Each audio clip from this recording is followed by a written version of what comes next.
you find yourself tired of buying gym memberships year after year and wasting them, count to the number of times you started a diet and quit, and you wonder why working on your health is such a chore and you cannot be consistent, then listen up, because you're at the right space. Because in this video, I'm going to share with you the most common mindset barriers that keep you in this loop of inconsistency, and follow it up with 6 practical tips that will make it super easy to stay consistent. Hello everyone, I'm Srishti and welcome to my YouTube channel. So let's get started and start talking about the mindset barriers that keep us in the loop of inconsistency. Hi again from Future Srishti. Before we get into the mindset barriers, I quickly wanted to share a background story and why you should listen to me. So the story is, I started my fitness journey at 20 as a beginner, and I'm embarrassed to admit, it took me roughly 10 years to get from where I was at 20 to where I am today. But more than the time, I wasted a lot of mental energy all through my 20s, obsessing over the right kind of information that I need to have before I would be consistent with my goals. And as a result, I kept on quitting on my goals, hence the 10 years. But seriously, it was a struggle to get back to gym, to get back to that diet,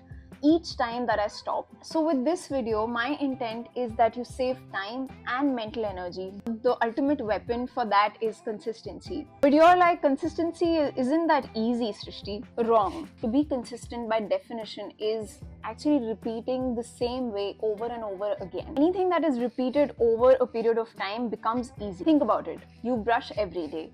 You change every day, you shower every day. Do you dig up a hole, make a well, take out water, go and cut trees, take out that branch people used to use to brush their teeth? No. You get what I mean? You don't do all this. You buy a toothbrush off the shelf, you buy a toothpaste off the shelf, and you clean your teeth because that's what you need to do. It should be the same when it comes to your health, because all the basic health goals are pretty straightforward and all the information you need is out there. But it's not the same with health, is it? Because of the general beliefs around health in our society and the distorted value that we've put on the purpose of fitness in our generation, we tend to make being consistent at health harder for us. In order to be consistent at anything, you make it easy. And that's why mindset is the biggest game changer when you're starting out. If you start from here, you'll get there faster and much happier. And with that, back to the main video. The most common one is, when we think about health and fitness, we have this ideal fitness regime in our mind. Maybe it is an ideal beach body, an ideal weight, or just an ideal fitness routine and a diet routine, and it looks really tough and grueling in your mind. It requires a lot of time. I had something around those lines in my head. I don't know, maybe it's because of all the characters that we see in movies. Maybe it's because of social media and the kind of messages and influencers that we look at and admire so much. We always hear about, they took this challenge, they transformed their body altogether, and they did this 75 hard, they took this 30-day challenge. Pause this and think about it for 2 minutes of what your ideal fitness regime looks like. Maybe it's waking up at 5 a.m., going for a jog for 5K, hitting the gym to do your muscle training, or go for a yoga session, prepare all your meals with no sugar, no carbs. Build it up so much in your mind, you look at it and you're like, I definitely don't have the time, money, or patience, or the skill, or the courage to really go through that grueling process right now. So not today, maybe someday. It's like you want to build this dream house and dream mansion. So because you clearly cannot afford that right now, so instead of making those home improvements or building a new dining table for your family, or maybe just painting your wall or your room that you could just get right now if you saved a bit or if you use your time effectively, instead of building up to that mansion, you kind of just blow it off and you're like, someday, not today. Pretty much very similar when it comes to your fitness goals. When we realize that fitness doesn't need that much time and energy, then in reality it could just take a few minutes and a few micro changes in your lifestyle. Fitness becomes a lot simpler. Then second on the list is a fear of discomfort. I like to call it disassociation with inconvenience. We look at these athletes and sports people and like successful people who have money, fame, the good relationship, the great body, and we sort of look at them and see the kind of lifestyle that they enjoy. They've got it all sorted. What you miss in that journey is disassociating discomfort and success is the biggest mistake that anybody can make. That's why this realization that fear of discomfort is just a block on the road and a barrier that you got to kind of climb. People who can do it effortlessly, they are one of those friends that you have who always wants to go work out, always wants to get up in the morning and go for that walk. What truly differentiates somebody who loves to go to the gym or move or work on their health is one looks at it as a stress reliever and the other looks at it as something that will exhaust them and tire them more. So basically what we're talking about is consistency, because if you're just consistent at your health, the level of discomfort that you feel to start every time that you break that momentum for you becomes even more bigger. Discomfort really gets weaker as you get into the journey, and then this association that you tend to make with working on your health and inconvenience kind of disappears. sort of have the graph in front of you. Because you're consistent, you feel the discomfort lessening and getting weaker, and you see the benefits that you reap by working on your health increase. We do the third barrier, which is identity versus action. What happens is the overbearing feeling about what the action should be and what I have to do in order to work on my health gets so overwhelming in our head, becomes a confusing task. Try to look at it from an identity lens. You remember me talking about that friend who really wants to work out and is always upbeat and wants to work on their health and are always there in the gym? They always have the energy somehow. It's probably because they identify with this person who works on their health, likes to be fit. To actually be consistent at your health, you could start building to a character who understands that health is their responsibility. You are not someone who really enjoys working out. And try sort of playing with your identity a bit. Anything that you can build up in your CV of your own character, that I'm this person who likes to play sports. I am this person who likes to move every day. Start kind of using that language with people when you meet them, talking to yourself in that language, and actually discussing with your friends that, yeah, I used to be like that. I am not a fanatic when it comes to my weekends, but I like to eat healthy 80% of the time.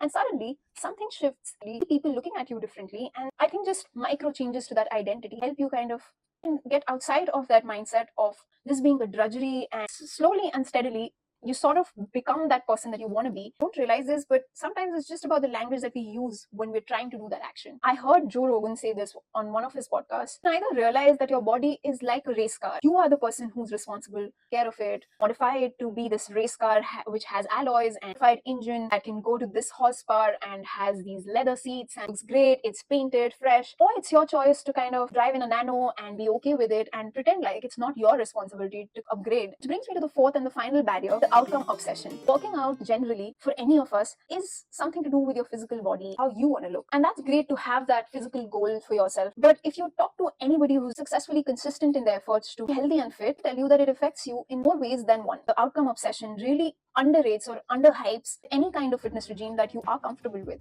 Those effects can range from physical fitness to mental fitness, affecting how relaxed you feel, how energetic you feel throughout your day, how well you can manage your stress. Also has these social effects, automatically sort of seen as a respected and responsible member of the society because you can do something that is usually hard for other people to do and you are disciplined at it. Psychological, spiritual effects like feeling good about yourself. You just feel better about yourself because you can take care of yourself. This boosts up your overall self-esteem and self-confidence. You're consistent at your health. See the spillover effect on all aspects of your life. Like you can be easily mindful of your food habits, interpersonal relationships, energy or mental space to take on more professionally or personally. With this barrier, what happens is when you look at your health, understand that it is not just about physical goal or that weight loss or that ideal physique that you really want to have, because that will take you time to get there. But in the process, just working for the next 15 days, 30 days, the 90 days, and each day that you're working towards that goal, you'll get these magical soft benefits of health. And just remembering these smaller, more nuanced benefits will keep you on track and can come in handy when you really need that motivation, that okay, I'll go for a run or I'll go for just that walk because I'm not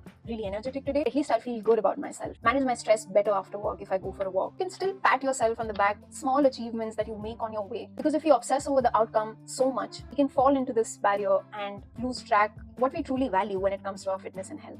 So now that we've discussed all the barriers that can come in between you being consistent, I want to quickly talk about 6 very practical tips that helped me stay consistent on my goals. First one being wear your gym clothes. So I don't know what it does exactly, but you're sitting in your comfortable pajamas on your couch, you've come back from work and you're exhausted, thought in your mind that you should work out or you want to go for that walk. Don't think about it and wear what you would wear on a walk. And once you change and you have those clothes, you just feel different. Like you wear your shoes and everything and you feel different and you're like I'm actually in the clothes, like might as well just go and for 20 minutes. Maybe you're tired, so you don't want to go to the gym. Maybe I'll just take a 20 minutes walk. It's just about liking and switching that avatar of yourself. This really does it. So try it. The next tip is don't overthink it. If you have that inkling that should I had to work out, should I do it now? Maybe I can do it tomorrow. Tomorrow I'll have more time. Tomorrow is a relaxed day. I'll do like a whole set in the gym and I'll go for that yoga class. That'll happen in just a 20-minute walk. Don't give your brain a chance to convince you that this is not the right time, because it will. As soon as you have that thought, just grab onto it. Just do it. Let's take that pat on my back. Let me just get done with that gym for half an hour. Just put a video on YouTube and do a 15-20 minute yoga session. You know you will feel great after that. Brings me to the third one, which is set smaller goals. I cannot say it enough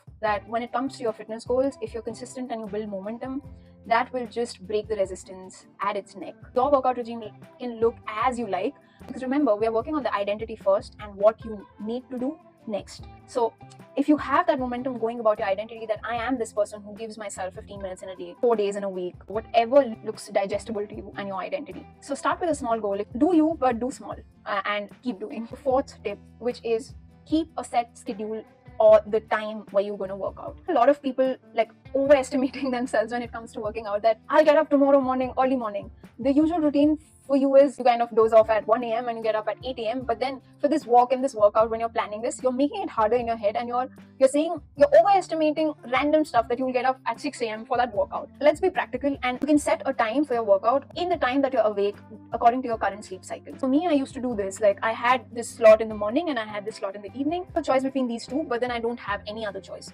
So before I'll decide, tomorrow I'm going to do it in the evening. So as soon as the clock strikes 4:30, I change into my clothes. And now I've changed, might as well like drive and go to the gym and then figure out what I have to do. Brings me to the tip, which is shuffle your workouts up. If you do the same workout every day, same diet every day, you are setting yourself up for failure. So inculcating habits or just putting in routines that you really enjoy, that you know that you'll do, makes more sense. Don't enjoy gym. Don't do gym for 4 days. In the next week, you're like, no man. You see yourself resisting it every time, then it's time to kind of like reshuffle your workout and include something that you really enjoy. Dance. It could be a sport that you really love. If you're giving yourself those minutes in your day for yourself, then do something that hits two birds in one stone. And that brings me to the final tip, which is look for a workout buddy. You don't have to go with a friend if you cannot, but the greatest tip from a person who really loves to work out, if you're serious about being consistent, looking out in your inner circle or outer circle, whoever you feel comfortable with and safe with, just text that friend of yours who is regular in their fitness. Make them your accountability partner and be like, whenever you go for workout, just text me and it will motivate me. And maybe make a WhatsApp group. Those updates will maybe motivate you. Sometimes we falter to keep those accountability to ourselves, but then when it's somebody else, you get competitive and you're like, okay, now I have to go. I told them. And on the flip side would be like, that's why I'll not do this. But if you're really serious and you're watching this, I think you do want to make it easy for you. For a quick recap, I put the barriers and the tips on the screen, and maybe you can take a screenshot and print it out and keep it on your desk or wherever you can look at it every day. Remind yourself that it's very, very common kind of falter at your workout regime. But if you look at it, it's more about the mindset shift. It could look very unique to you. It doesn't have to be grueling, and that transformative journey that we've always built up to. And like me, if you're someone who lives in the city, you should definitely check out this video, which talks about the real reason why city life sucks. And share this video with a friend who is starting their journey or trying to be consistent in their workout. I hope this video has helped you in some way, and you take lots of care, and I'll see you in the next one.